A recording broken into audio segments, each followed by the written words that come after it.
Alright, piston minute of day 56, leg day. Pretty eventful day today.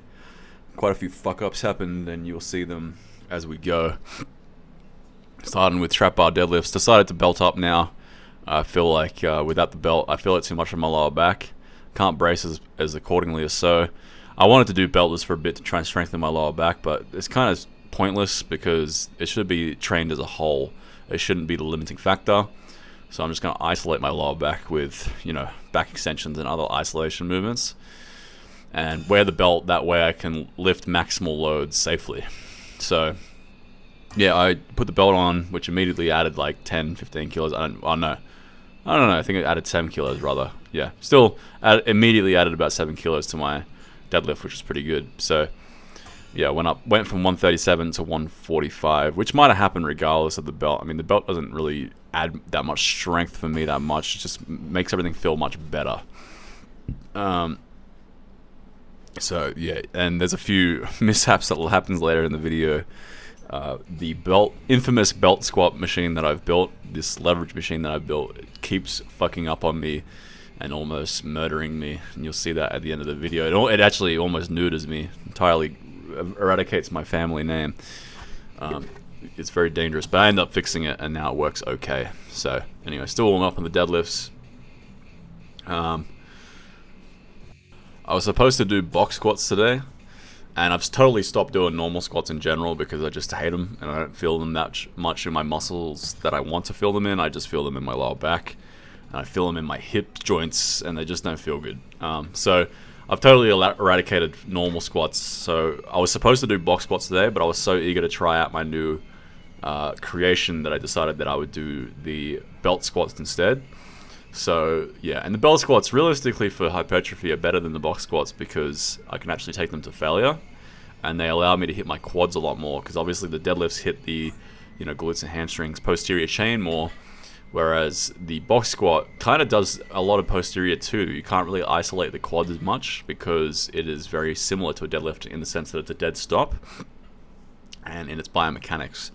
Whereas with the belt squat, I can really sit deep back into it, which you'll see in a minute, which allows me to isolate my quads. But it's good to do both. I can't be bothered doing both on the same day, like doing 3 sets of, 3 sets of 5 on the squat, and then 1 set to failure on the belt squat. It's just I can't be bothered. Especially today, I was all sunburnt and sunstroke ridden, and it was hot. So yeah. But maybe in the future, when it's not a boiling day or whatever, I'll do 3 sets of 5 on the deadlift, 3 sets of 5 on the box squat, and then 1 set to failure on the belt squat. But we'll see how it goes. It is difficult to do that much work for me personally on leg day. I just hate leg days that much. And if it gets too difficult, I won't do them, or I'll half-ass them. And adherence is more important than optimal. I'll always stand by that statement. Something you can do 100% of the time with 90% results is far superior to what you can do 10% of the time that gives you 100% results. And realistically, I'd be getting 100% results. It's just more from the box squats are more for strength and just generally lifting, impressive numbers, and then the belt squats more for trying to build as big as quads as possible, which God knows I have to do because my quads are very small. I forgot to do posing today. I was supposed to do some leg posing. I keep forgetting. Maybe it's like a subconscious forgetting where, my mind's actively trying to make me not do the posing because it's incredibly unimpressive, my legs. This is the last set of 5. This was getting really brutal. It's funny, my body gets more and more red the further you go up. So my calves are pale, my quads are like normal, and then my arms are tanned, and then my face is like fucking blood red. It's a very strange outlook. So this is what happened here today. I did 3 attempted sets of fucking belt squats with this new machine that I built. Normally I have this attached to the rack. I decided to mount this to my rafter or my pillar of my shed, and this did not fucking work. The first time, I think the weights just fell off. And I was just testing this time just to see what it was like. The belt was in a shitty position, and it was just awkward. So it didn't work the first time. I try a few reps, and I can't remember what happens here. Something fails. I think this is the time I almost get rid of my testicles. We'll see.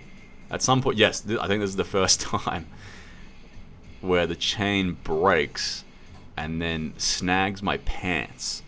And it was about a centimeter away from this sharp, broken chain snagging my testicles, which would have been fucking horrific. So we'll see what happens here. This is almost a live leak video. Or maybe this isn't it. Maybe this is just me testing it. I can't remember. Anyway, I think I was just testing it here. Yeah, no, that was just the test run. So this is where I almost become a live leak video. This was terrifying. So, or maybe it's not. Yeah, dude. So this shit, it snags my pants, almost snagged my testicles. That was 80 kilos of weight, or maybe probably 90 because the wood's 10. And it hurt my nuts because it pulled my pants really, really snug into my testicles. But I was just glad that I can still have children, because that was fucked. You can see it's stuck in my pants right now. I probably should have zoomed up, but yeah, that was I was kind of in shock there for a second. That freaked me the fuck out. Anyway, so then I decided to use the karate belt instead. Probably a tight move, but then what happens is it fucks up again, and then by the last time I just gave up.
right there for summer. Now that El Reno, Nino, whatever the fuck it's been